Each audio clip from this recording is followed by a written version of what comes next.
Oh, really?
You okay?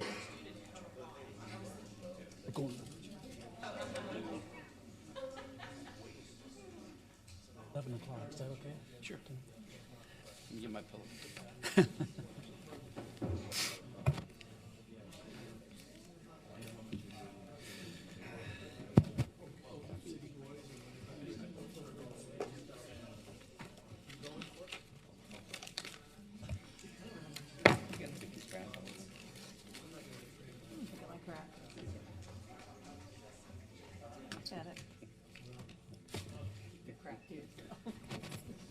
You ready? You ready? I'd like to welcome you out to the Orem City Council. I would like to call it to order. We'd like to excuse Mayor Bruntz. He's down to the Owls game throwing out the first pitch, and he's giving a public announcement down there as well. And I'm Brent Sumner, the Mayor Pro Temp, and I'll be conducting this meeting. We've asked an opening prayer by Micah Vance, and then the Pledge of Allegiance by Hunter Licky. If you can come forward.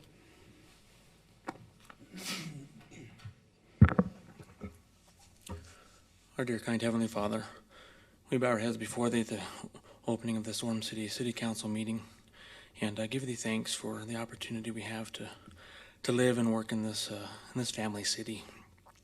We are thankful for this opportunity for our voices to be heard and to watch these proceedings. We ask for Thy Spirit to be with those that speak and those that think about different changes that they'd like to see in this city, that they might have Thy Spirit with them. And we say these things in the name of Jesus Christ. Amen.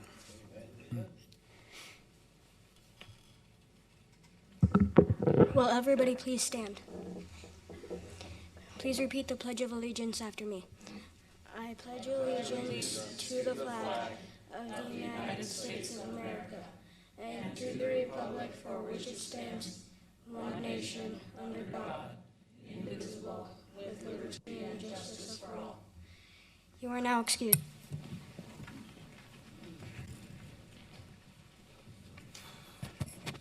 Thank you very much.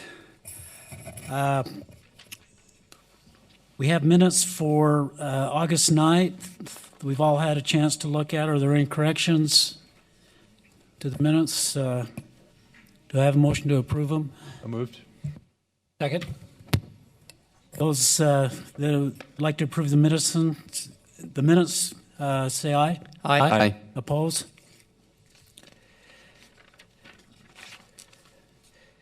The upcoming events for Orem City and the City Council, I'll just go through those real quick. August 26th, W.W. Clyde and Company, they're having their ribbon cutting.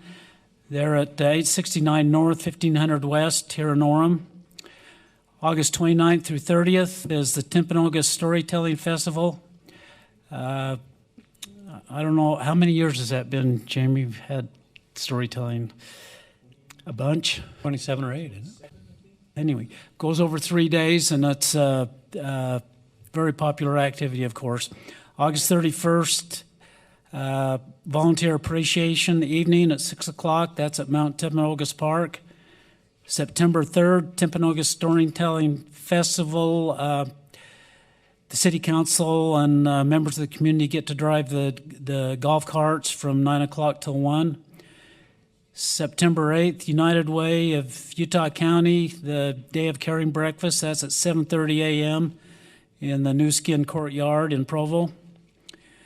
September 5th through 11th, altogether playground community will be under construction, and that's open for volunteers and members of our community, and that's just a wonderful project. If you don't know much about it, I encourage you to go to our website and get updated on it.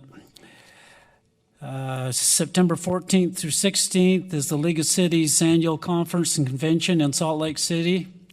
September 28th, Utah Valley Chamber of Commerce Executive Summit, 7:30 to 4. That's at the Sundance Resort. October 3rd is the day we'll have our ribbon cutting for our Altogether Playground. And October 3rd, the University Place will have a ribbon cutting for their new park at 9 a.m. October 6th, Employee Appreciation will be at noon for the City of Orem. That's at the Palisade Park. October 8th, Utah Valley University President's Scholarship Ball. That's at the UCCU Center. October 18th, we'll have a town hall meeting up at the Bonneville School, and we'll have Council Representative Sam Lentz, Tom McDonald, and Brent Sumner. October 11th, City of Orem Heritage Advisory Commission Veterans Day Program, and that's at the cemetery at 11 o'clock. And November 21st, I know all of you are thinking about Christmas, but that's the lights on for our Christmas season. So that's quite an agenda.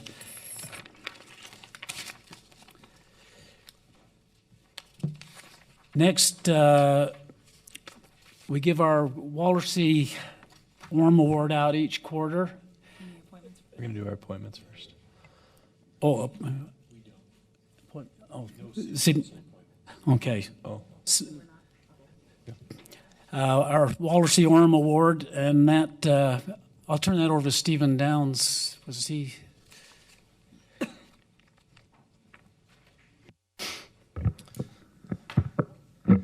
Tonight we're really privileged to have with us Kenna Matthews, our recipient for the Walter Storm Award. I just wanted to say a few words about Kenna over the last couple years as I've gotten to work with her on a couple different projects. But Kenna is an incredible woman, as all of you know. In fact, when this name was brought forward as the recipient, the response was, I know she's worthy of it. I just don't know if she has any time available to come and receive it. And that probably is the case, but she's made some time to be here with us tonight. You spoke about the Altogether Playground. Her and her staff at the Habitat for Humanity have been huge advocates of this project, as they have been advocates for those that are disadvantaged in our community in many different ways. But Kenna personally, and through the help of her staff, is responsible for probably about $100,000 worth of the fundraising efforts that have come to pass. So we couldn't do this project without her and her team. They'll be spending the entire week, all 74 hours of the build with us. A lot of her staff will be there hand in hand helping to build this. They'll be providing all of the tools necessary for this project. That's just one example of the things that she's done, but she spent her life here in this community advocating for those that are less fortunate and finding ways to improve their life. And she is extremely deserving of this award. And so I'd like to invite her to come forward and then turn the time over to Mayor Pro Tem Sumner to read the Walter C. Orem Award. Thank you. I've asked Council Member Debbie LeRae to read this bio on Kenna. I have a few comments. Kenna Jo Matthews was raised in Orem and graduated from Orem High School. She received her associate's degree in general education from Utah Valley Community College, now UVU, a bachelor's degree in political science and history from the University of Utah, and a master's degree in public administration from BYU. Kenna has worked in the local nonprofit sector for 18 years. In the past, she worked as the associate director for the Neighborhood Housing Services of Provo and as the mentor director for the Food and Care Coalition of Utah Valley. For the last 11 plus years, she's been the executive director for the Habitat for Humanity of Utah County. Kenna has said that she's fortunate to work in a profession where she can make a difference in people's lives. But as a community, we are truly fortunate to know Kenna and to receive the benefits of her generous service. Kenna has been a tireless advocate for both individuals and families in need. She is passionate about lifting others and helping others to make life better for those who have been affected by poverty, abuse, and illness. Under her direction, many have had the chance to dramatically improve their lives by achieving the American dream of affordable home ownership, an opportunity that can impact many generations. Kenna enjoys serving the community with all her heart and soul. She really turns down an opportunity to be involved in good causes, and she is a hardworking contributor to any organization she joins. She's currently a board member of the Intermountain Health Care, Women's and Children's Advisory Council, the Utah Valley Ministerial Association, the Utah Valley Chamber of Commerce, Extended Romney Institute Board, and the Democratic Women of Utah County. She also serves on Orem Summerfest Committee and as a committee member on various other community committees, and also as an ally for the Local Circles Initiative. She's been a key leader in making the Altogether Playground, Utah County's first all-ability playground, a reality. She's dedicated countless hours to writing grants, securing donations, and organizing volunteers to prepare for the 7-day, 3,200-person community build. This playground will be the first in the valley where all children, regardless of their ability, will be able to benefit from the physical, social, and cognitive benefits of inclusive play. Ken inspires and supports her friends and colleagues with their positive attitude and the spirit of determination. Kenna also enjoys a close relationship with her family. She is the daughter of Kenneth and Dana Matthews and has 2 nieces and 6 nephews. For all of her accomplishments and dedication to the people of Utah Valley, it is our pleasure to honor Kenna Jo Matthews with the Walter C. Orem Award for Outstanding Community Service.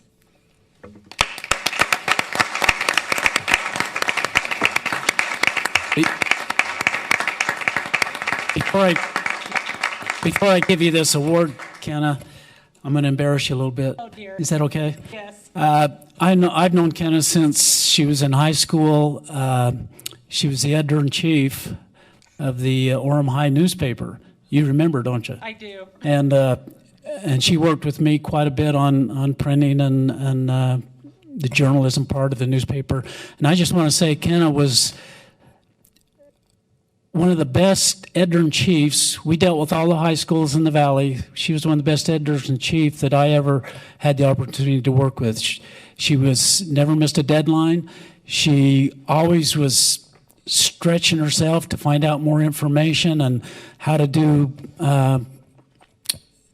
put the newspaper together, and she was just a real delight to work with. And Kenna, I've known you for a lot of years, and you're well deserving of this award.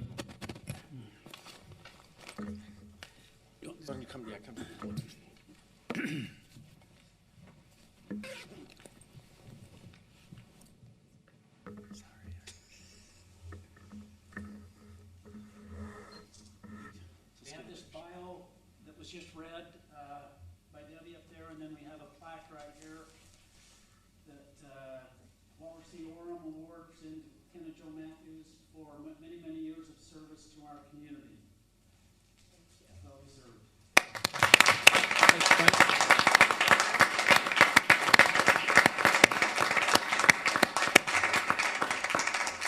Brent, Kenna, come up and shake our hands. Shake our hands. Or a high five.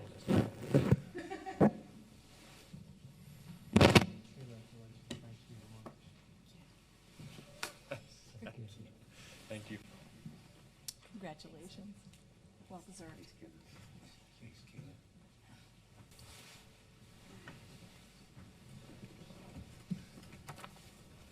We've asked Kenna just to say a couple words about receiving the award. Even told me 20 minutes, so. So it is a great honor to receive this award. I think I'm going to get a little emotional. I love Orem. I live in Orem. I've lived in Orem since I was in first grade. I'm a Cascade Cougar, an Orem Junior High Jaguar, an Orem Tiger, a UVU Wolverine. So I am pretty much part of Orem. I know each and every one of you many of you since I was a young person. And I really do appreciate this. This is a great honor to me, to be honored by the city that I love so much, that I continue to serve in and continue to want to make better. So thank you so much for this award. It's a great honor. Thank you.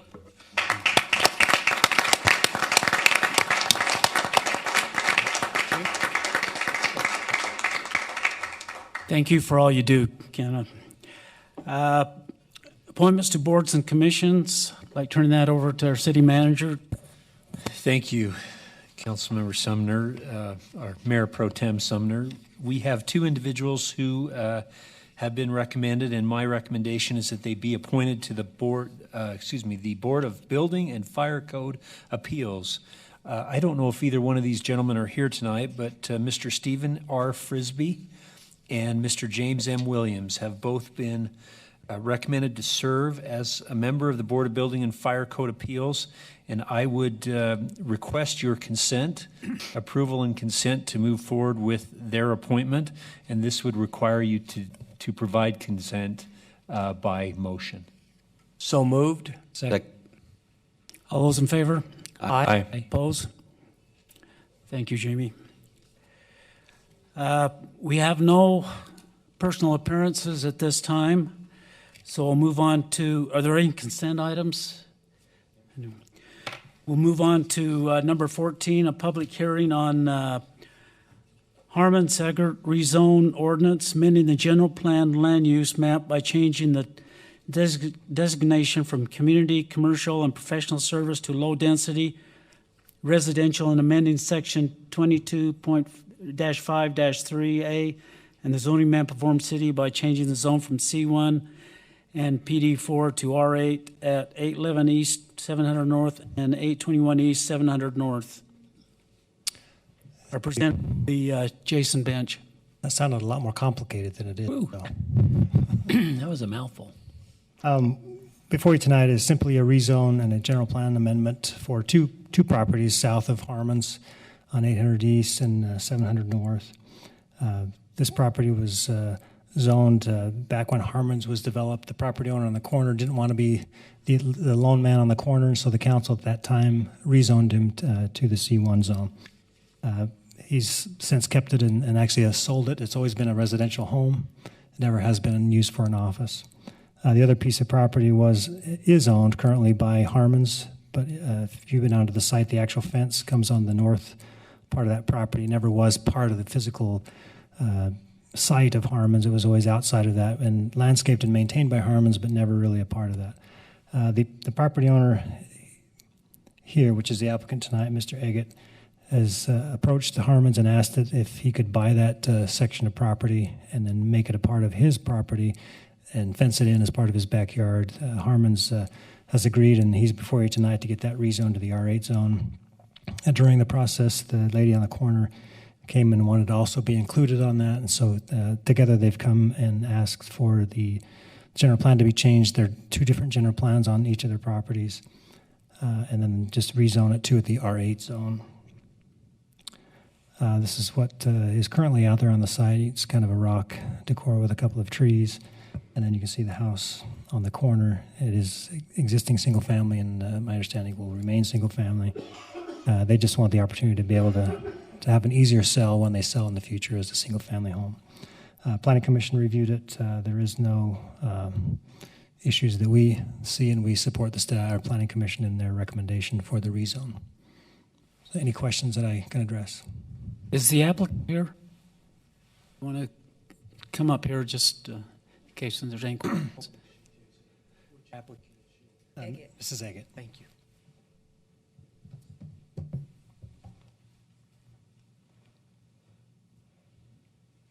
Is there anything you'd like to add to it, or? No. Is there any questions from the council this time? Just a quick Mr. comment.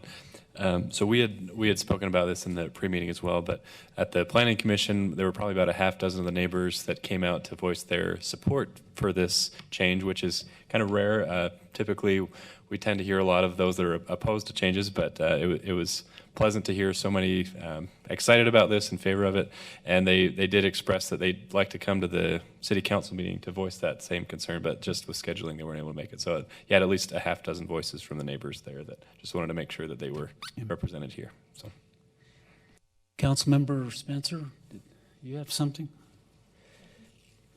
You just leaned on your button? Okay.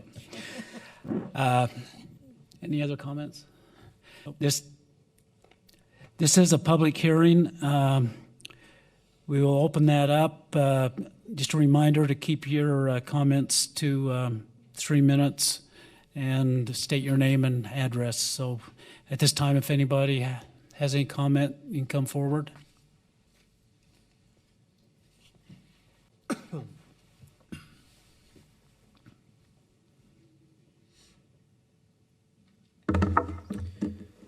Hi, so my name is Andre Jones. I'm here on behalf of the Utah Valley University Student Association.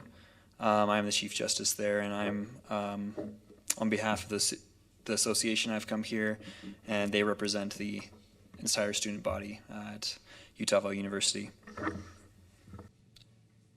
My name is Uliwan, and I am representing with the Political Action Committee team of UVU-SA as our ambassador to the Orem City Council to be able to serve in any ways possible to both benefit our community mutually through the student body. We've had previous activities and engagements before, such as our pizza and politics, and we're extending that to be able to further that to engage our student body in the local ways which we can get involved in politics to be able to benefit one another. Our mission statement is to raise awareness, educate, and inform about civic engagement through involvement and inclusion to benefit and empower each individual within our community.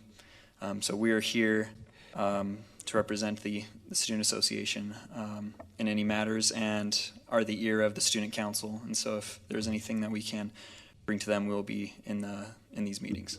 Thank you. Did you have any comment on this public hearing specifically? Oh.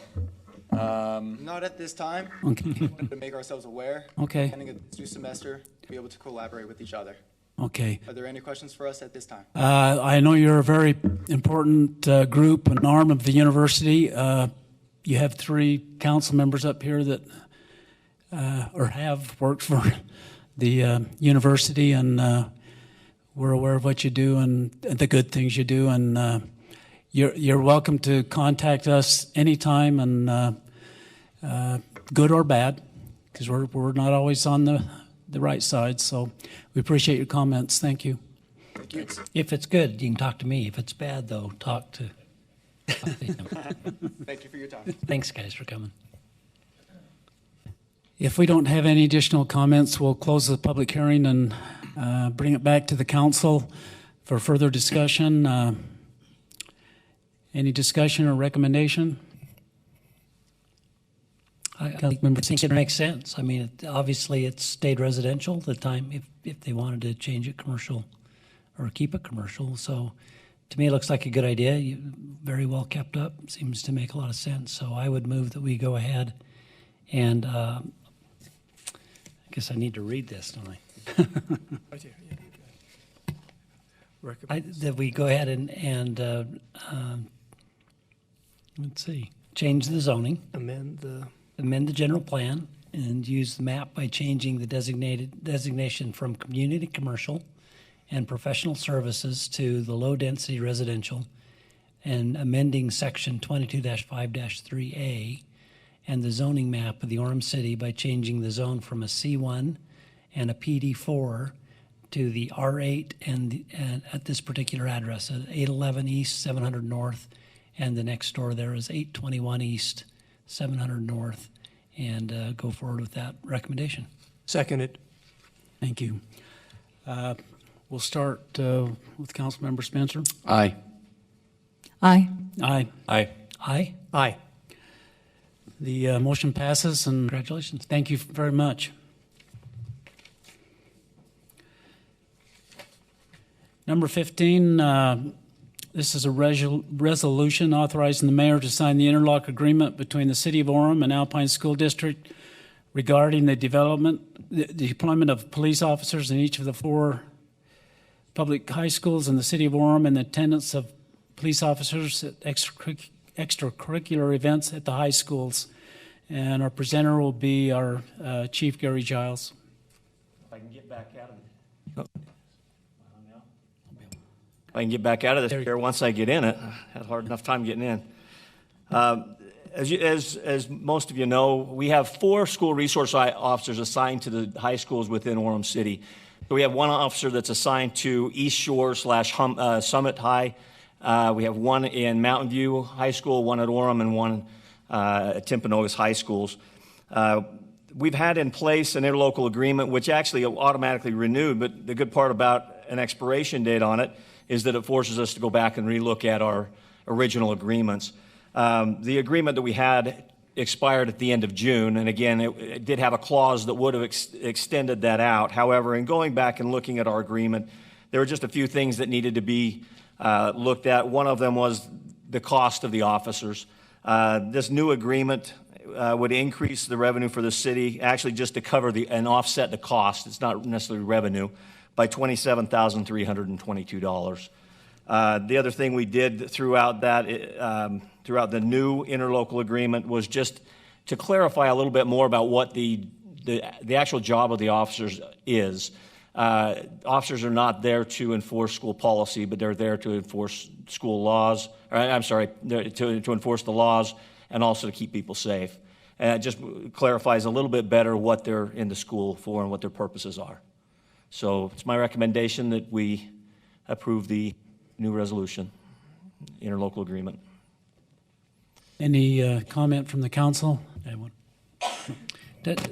Are the officers, are they still involved in non-hours in regular city activity, or is this basically their full-time job the school year? Yeah, what we've done is this is their full-time job during the school year. In fact, each officer takes an ownership of the high school. When there's extracurricular activities, sometimes we'll need 3 or 4 or 5 officers, but that officer is the go-between between the school and the police department. Now, those extracurricular activities actually come with an overtime cost. So this agreement doesn't cover those costs, but we do work with the schools with those football games and basketball games and sometimes dances, things like that, whenever they feel like they need an officer. So there is some really good ownership with the officers that are at the school during the summer hours. So when we figure the costs for the Alpine School District, we figure that based on how many school days there are. During the summer, we assign 1 maybe to a traffic unit, 1 to investigations, 1 to a patrol shift, depending on how we need to reallocate that for the summer. But once they're into the school, they're full-time at the school. Is there also some overlap to the junior highs on these, or is it primarily the high school? We've made some agreements with the schools that they will actually overlap a little bit. Their primary focus right now, according to Alpine School District, their primary focus is in the high school. The officers also will encompass any school within the boundaries of that high school, and so they'll help us out with the junior highs and so forth, but that becomes pretty cumbersome when you have as many schools in town as we do. So a lot of times we just deal with the other schools on a patrol-type basis with regular patrol officers rather than the school resource officer. Cool. Their main office is definitely at the high school. Thank you. Councilmember Lentz. Sorry, I'm not sure if my button's working. So, Chief, I was just wondering if you could explain a little bit about the feedback loop we have with our resource officers. Obviously, as we're renegotiating with the school district, they probably have some insight that most of us wouldn't, but can you talk about some of the input that they provided and the process we get of getting their feedback? You bet. I actually talked to several people at the Alpine School District. We got excellent feedback. They love the Orem officers. We've been in the high schools probably as long as anyone in the county. We've had school resource officers. In fact, I remember as far back in my career, so we've had school resource officers at least part-time in the high schools for maybe 15 to 20 years. We've had a very good relationship with the Alpine School District. Again, great feedback. In talking with a lot of the schools, the feedback we get, especially from the junior high schools and so forth, is that they would really like to have their own in the schools. It's just a very difficult thing to spread them out so far. The high schools certainly are the ones that we get involved in teaching some of the law enforcement classes. We'll talk to the school about crime prevention, safety prevention. You've seen some of our school resource officers maybe in the news not long ago teaching businesses and schools and everything else about active shooter type situations, what to do in an active shooter. That's exactly what their job is to predict problems and try and prevent the problems, to be there as a resource for the school administrators, and also just to be a deterrent altogether. When it's known that they're in the school, I think that in and of itself is a deterrent. And you're confident that the resource officers themselves, they're comfortable with the arrangement that we have and this agreement that we're signing, they're in support of this as well? The school resource officers? The resource officers. Absolutely. The school resource officers are, and the administration with Alpine School District has already gone through this with their I'm sorry, I can't even talk today. With their administrative staff, they've approved it tentatively. They'll take it to the school board, I believe, on September 13th, is my understanding of when that board meets. Thank you. Do all the high schools in district have a resource officer? I don't believe so, but I couldn't speak for that. Each city does their own negotiating with the Alpine School District, and so I don't know what other schools have. I do know that there are several other cities that do have resource officers in the schools, but I couldn't tell you which ones they are right now. Thank you. Any other comments? Ready for a motion? I just have a quick question. Are they making arrests? I mean, is it looking for drugs, or are they, I guess, what are they doing? What kind of things are we getting as far as crimes committed? You know, a lot of the things, our main focus and our main goal would be preventing any type of violence and any type of crime. What we find is that these school resource officers make good friends with these kids, and people will go to them in confidentiality and tell them things that they can prevent a fight, prevent an assault, whatever that may be. We find that they prevent them all too often. Well, I don't want to say all too often. We'd hope that they'd prevent all of them, but we find that the interaction with those police officers becomes, especially in that high school age, if somebody hears of something that's going to happen, like I say, a fight, something in that nature, they'll go to the school resource officer. They'll tell them, look what's on Facebook, on social media. And at that point, we can start pulling people in, helping to interview them. Again, we're not there for the school policy violations, but if we have information of an assault, of drug use, of things like that, we certainly will get involved in that, and absolutely. Typically, it's when we talk about an arrest, do we try to haul somebody out of a high school in handcuffs? Absolutely not.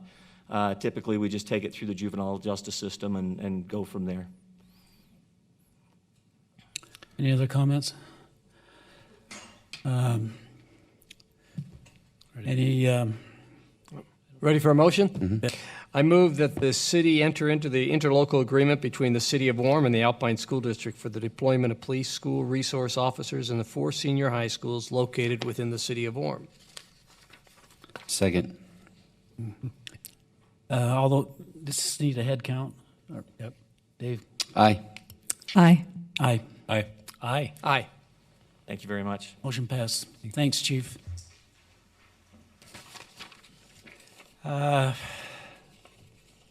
Mr. Davidson, do we have any communication items? Yes, if I may, just a couple of things to share with you tonight. As you were mentioning at the beginning of our meeting, the upcoming Utah League of Cities and Towns conference is scheduled for September. That is a conference that all of you have been invited to. I don't know if there is a desire on your part to participate. I don't know if Christy has already reached out to you. Okay. There is a copy of the agenda. There's no requirement that any of you attend as council members, just an open-ended invitation to participate. If you, for example, can't be there for the full 3 days or full 2.5 days, to work together to identify particular sessions that you're interested in, it's perfectly appropriate to only attend for half a day or don't. I just don't want you to feel obligated to attend. Any particular questions in regards to the conference? So if you have a particular desire to attend and participate, please get with Christy and she'll make the appropriate arrangements to get your registration paid and to get you all the details of the conference. Okay. Thank you. I wanted to let me just cover one additional item as well. Powell Slough, you may be aware of the Utah Lake Commission and their efforts in recent months to site an education/reception facility along Utah Lake, and they have been soliciting input and essentially bids from cities along the lake as to siting this particular reception center. And Orem was actually very favorably seen as a potential location. And so we put together a proposal to locate this education center at the Powell Slough. And I'm sad to report that we weren't awarded or weren't recognized as being the top option. However, I was pleased with the work that our staff did and Councilmember Seastrand did in cooperation with this bid. The Utah Lake Commission was very impressed with what we had put together, and they saw Powell Slough as definitely an area that they want to highlight and emphasize as part of Utah Lake and the education efforts associated with Utah Lake. In fact, they even noted that going forward, if there are available resources, the Lake Commission would be very interested in improving parking in and around the slough to provide recreational access to patrons who are interested in the lake, also potentially for helping to fund a boardwalk and even a bird watching tower as part of this experience. And so I want to just say thank you to Councilmember Seastrand and others in my office and in our Development Services Department who put together the proposal. I think it was very well done. Unfortunately, I guess the winning site is a site that has been identified, what we call as the Provo Delta, where the Provo River will be rerouted to Utah Lake, and there is a federal money tied to that in relation to the June sucker and preserving the June sucker. And so I think it made that proposal very attractive because not only was it a good site, but there are resources tied to the location of a facility at that particular site. So while I think we fared very well, I think I can also understand why the Utah Lake Commission made the decision that they did. I don't know, Councilmember Seastrand, if there's anything you'd like to add to that.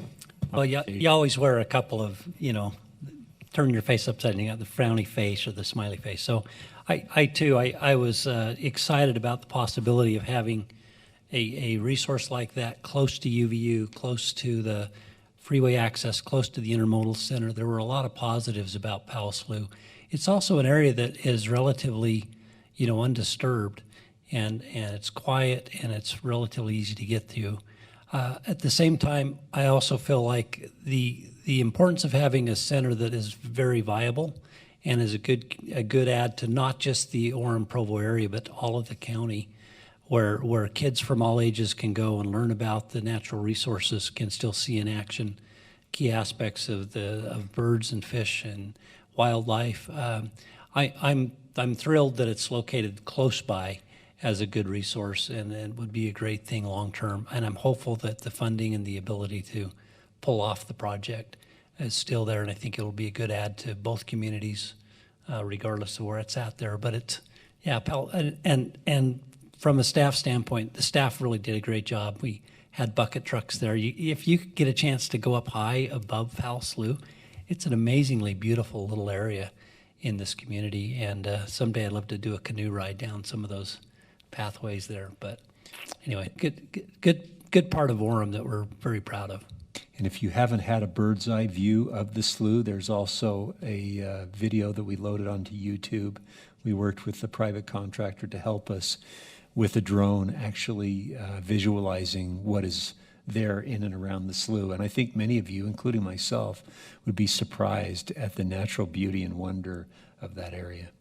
And one thing on that is part of what the Utah Lake Commission does is we're actively engaged in removing carp out of the lake to help restore it to its natural kind of original habitat. But also there's the Phragmites species is a fairly invasive plant that takes over and restricts access to the lake. So the Powell Slough area is an area that has a fair amount of the Phragmites, and they'll be doing some reduction on that and removing that here in the next little while. So what's already there may even look significantly different in the next summer when it comes around. So I really am excited about what's being done to help kind of preserve and to improve the Utah Lake aspect, and that'll be a nice addition to the Orem area. Thank you.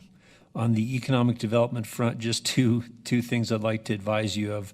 One is Maverick has come in and purchased the Common Sense convenience store on 1600 North, and so they will be in the process of converting that convenience store there off of the interchange to a Maverick. And also today, it was announced by University Place that they have landed Tucano's Brazilian Grill as a lead tenant in their office building, a restaurant site in that 5-story office building there on the corner of University and State Street.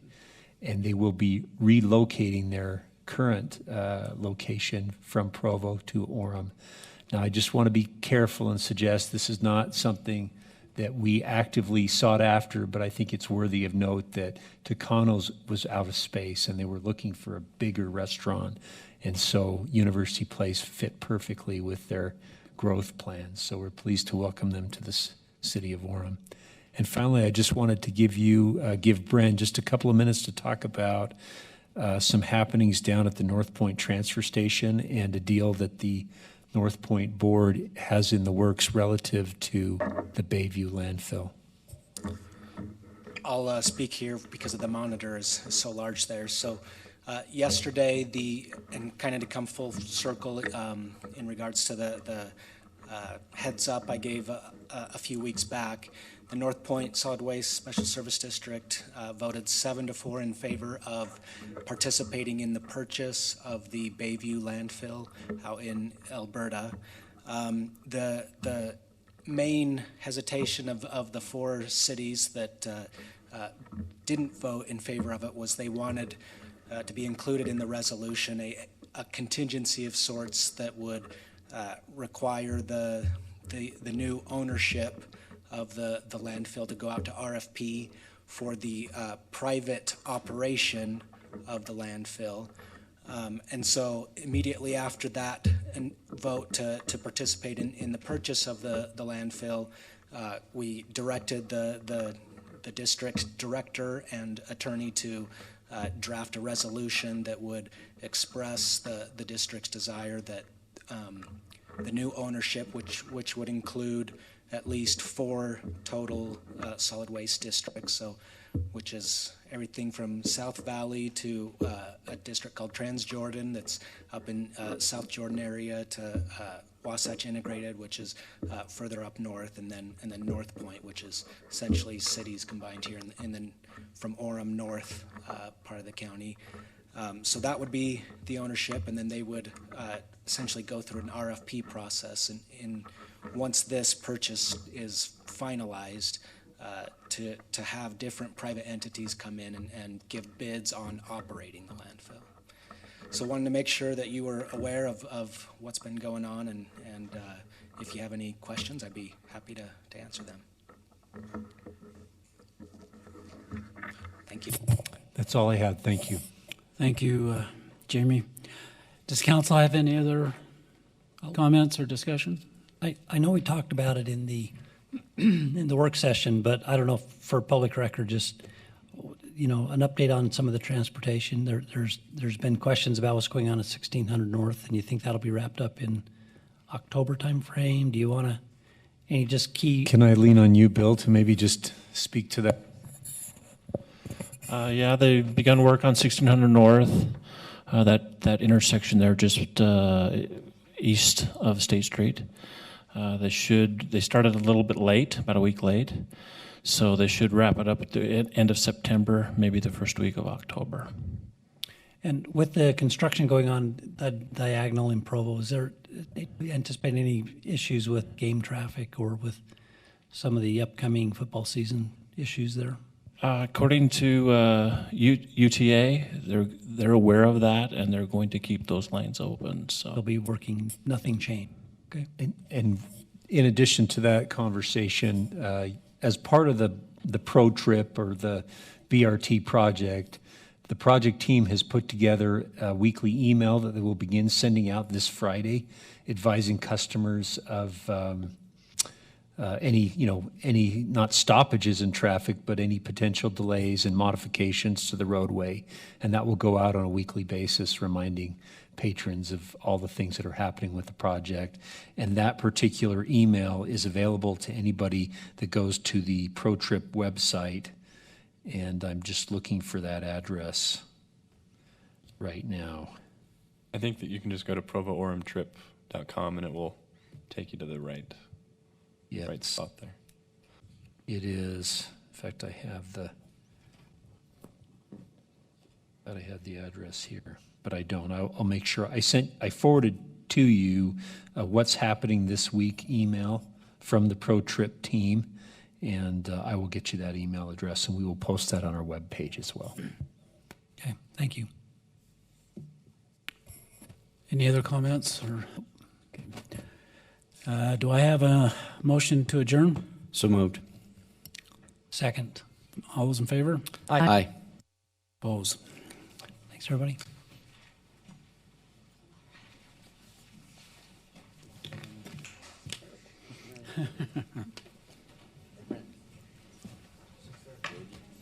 Well, if it wasn't for Jamie.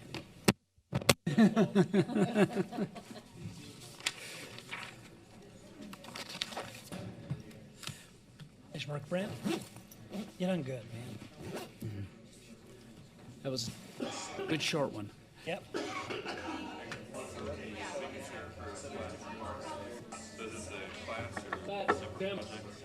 Good job. School already. Yeah. Getting wrapped up right off the bat.